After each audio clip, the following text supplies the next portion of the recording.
It's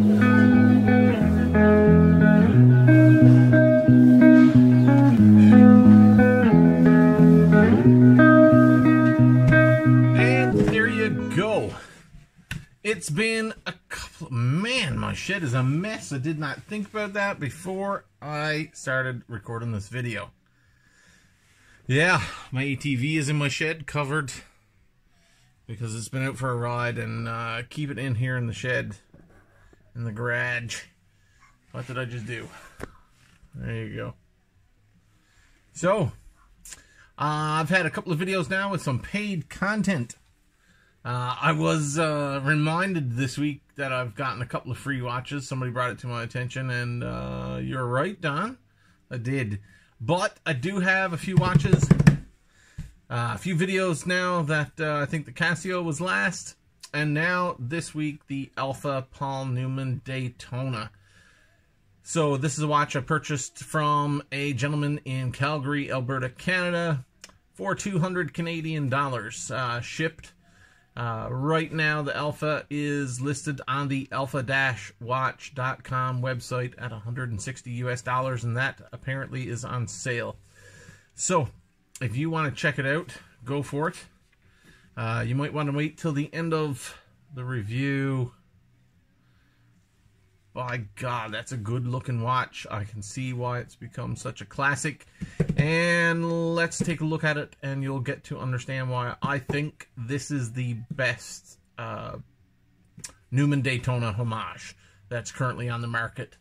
And alright, new display platform for doing some watch videos. Let's see. So, this is how the Alpha showed up to me in this sort of, I don't know, velvety case. Great touchy-feely warranty card with, I don't know, warranty serial number, I guess, warranty number. And just some illustrations and instructions on how to operate the watch. So, if we take it out, it came to me on a factory bracelet. I took it off because the bracelet was pristine. And I gotta be honest, I wanted to wear the watch for a little bit before I committed to taking all the nice stickers off of it. So it comes with a, you know, Daytona-esque sort of bracelet, pressed fold-over clasp, and hollow end links. I love hollow end links and vintagey types of bracelets like this that might go jingly. So good old cheap Jubilees and cheap oyster saw bracelets. I love them. When they've got a little bit of stretch in the links, just makes them more comfortable. And I think that's better. But, you know, to each their own. Here's the watch in all of its glory. I have been wearing it on this Mora straps, NATO style strap. So it's a Mora NATO style, and boy, it looks pretty freaking good. I'll just hold it still for a second. There you go. So, let's get down to the dirties, the details. This is 39 millimeters in diameter. It is 20 millimeter lug width. So 20 millimeter straps. I'll lay it there and keep it still. Let's do that. Might be better. There you go. Let's lay it straight into the camera. Almost straight into the camera. Look at that. Mediocre watch reviews. You were warned many, many times before. So, 39 millimeters diameter, 20 millimeter lug width, 16 millimeters thick. It is a little bit of a thick boy. You will see shortly as to why. It is 48 millimeters lug tip to lug tip. So, it's a little long and it's a little thick. Drop a mic. I know. You heard it here first. Alpha Paul Newman Daytona. It's ivory dial. Look at that dial. Goodness gracious, if you cannot appreciate the look of that watch, check your pulse. It's a great looking watch. Check out www.alpha-watch.com for more pictures. Currently, like I said, $160 US. The model number is an 831-SG2903PN. And so the movement in it is a Seagull SG2903PN. That's a 20 joule movement. It's a mechanical movement, manual wind, It's not automatic. It is not automatic power reserve. After who knows how many winds, they approximate on the website at 42 hours. They don't really say. So, the Paul Newman Daytona, oh man, whatever you want to call it, the 3-register sub-dial on that ivory dial background is just killer. I'm already talking myself into keeping this watch because I'm planning on selling it, and I'll tell you why shortly. 3-register sub-dial. So you've got a 30-minute counter here on the 3. At the 6, you got a 12-hour follow, and you got a small seconds sub-dial register right here at the 9. So let's show you function. It does have a screw-down crown. So unscrew the crown, and it winds, and it feels great. I've not had any issues with the watch.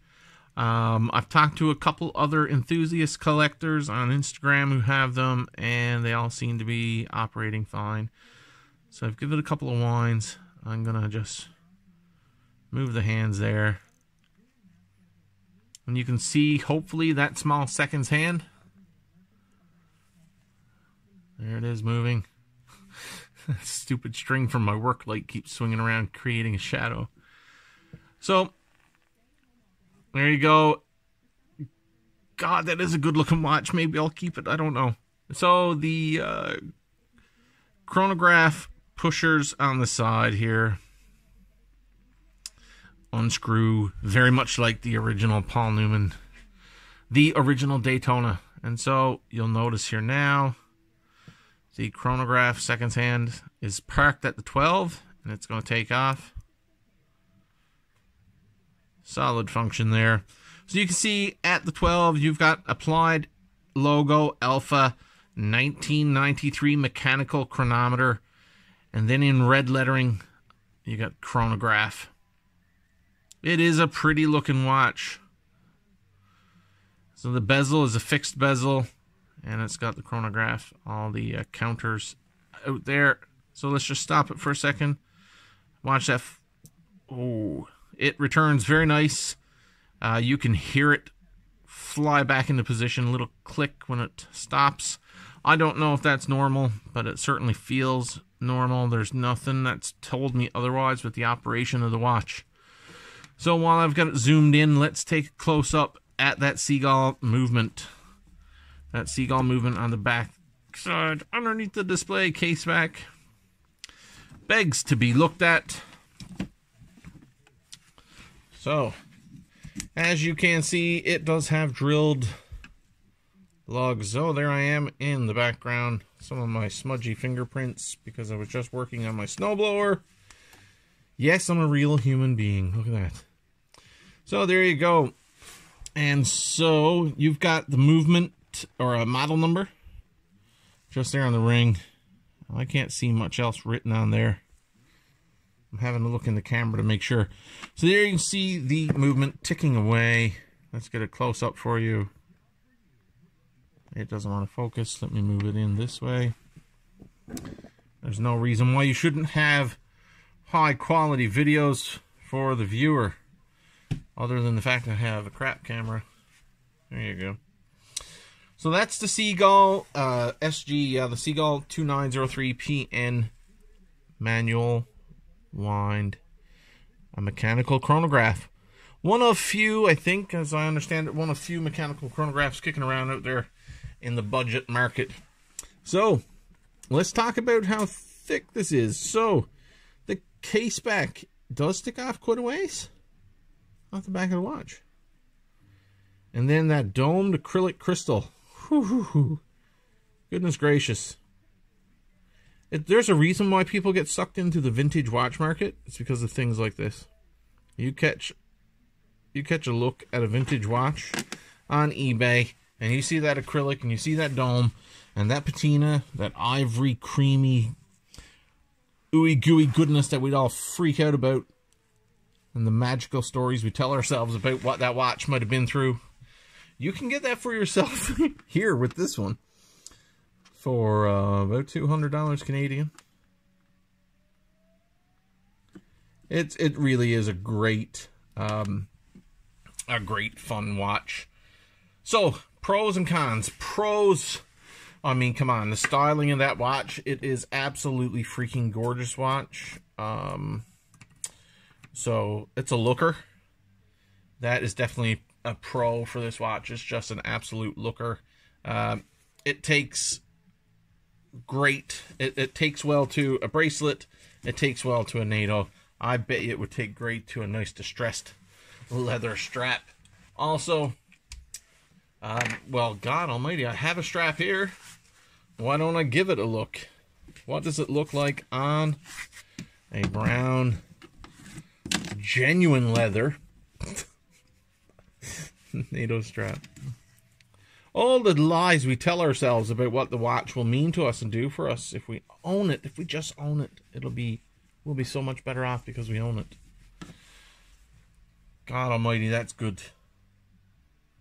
That's freaking nice also. Shit. So, pros. Yeah, it's a looker. I get a little bit weak every time I see it. It's a little blingy. It's got a lot of polished edges, so it catches the light a lot of the time. Cons. Here's my big con with this watch, okay? First off, a personal thing. Manual wind watches. I probably should have never owned a manual wind watch in my entire life because I'm a forgetful man and I forget to wind my watches. For as much as I look at them, I forget to wind them. So, whatever, right? The con is also that lovely set of hands. That hour hand and that second minute hand are virtually, I just can't see them. I don't know, through the camera viewer here, they sort of look like they've got some angle to them, but on my wrist, in daylight, I can't see those two hands against the ivory background, and it's upsetting. And not that I really care about the sub-seconds dial register here at the 9, but you're definitely not seeing that. I'm 42 this year, and I need reading glasses pretty much all the time, and I'm getting to a point now where I can't read my freaking watch. Tell you the time. If the hands aren't giant and the numbers aren't there, I'm out to lunch. I'm just done. So this one is causing me problems because I freaking love it, but I can't read it. And it's just too nice for me. I'm not going to compare it to, you know, $1,000, $2,000, $5,000, $10,000 watches, but in my world of sub $1,000 budget beater watches, this is probably too nice. I don't have a real place to wear it. If you're into that, I've worn it to work a bunch of times, but I work in the oil industry, so it stands out a little bit when I'm going around in hard hat and coveralls with a Daytona Homage. It just doesn't fit, maybe. But hey, who am I to judge where you wear your watch? So cons are the legibility of the watch for me. I just can't do it. Size, listen, that 39mm case, don't let that fool you because of the thickness and the length of lug-to-lug 48. It fits across my 7.5-inch wrist. Wonderful. Now, if you want to see a couple more reviews of this exact Alpha Daytona, check out Watch Me Go Broke. So that's Watch Me Go Broke. That dude always is shameful. I can't remember his freaking name. Go check out his channel. If you're not subscribed, subscribe to his channel. He is hilarious. About 10 days ago, Jody over at this obscure Just One More Watch channel, he's getting pretty popular, so, you know, if you don't know who he is, go check him out. Jody did one of the Pagani. Yeah, I know. I'm laughing at my own jokes. Har, har, har. He did one of the Pagani version of this. I don't think it's as sexy as the Alpha. Go check it out. The Pagani's probably the more modern looking Daytona Homage, and this one is probably truer to the Newman Daytona, in my opinion, when I see the watches. And Jody claims he'll save you $17.5 million. I'm going to save you just as much or more. I don't know. Anyways, the buy this over the Pagani. I think the Pagani is not as pretty as the Alpha. And so that's it. That's pros and cons of a homage to a $17.5 million watch. The Daytona. If God Almighty, Alpha does some pretty good homages. I mean, they do smack directly of copies. But hey, who am I to judge? I own a replica Panerai. If you don't know, check out my other videos. But I've got a video coming on that soon because I modded it. At the same time I had my mod of my Panerai done, I also had my very sentimental Vostok Komandursky 24-hour repaired. And that'll come up in a video soon also. But please, I mean, just look at that. Check it out. Tell me why I'm wrong. Prove me wrong. Tell me wrong. Whatever the stupid meme is. There you go. Alpha Daytona chronograph homage. Blah, blah, blah. Listen. It's pretty front and on the back.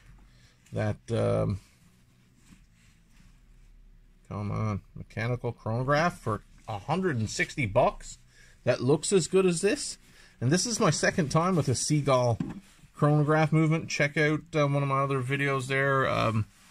I believe it's FOD, F-O-D, Foreign Object Debris watches. Myself and Bob at Time to Go did a giveaway. I also had my hands on a Seagull chronograph. Both of those both this watch and that one ran real strong, and the chronographs were always working great. So hey, there you go. I bought the watch. It's my money, and I'm still plugging it. Look at that. Alpha. Where's my commissions check? Scuzzies. All right, there you go. Have a good one. Watch Shed out.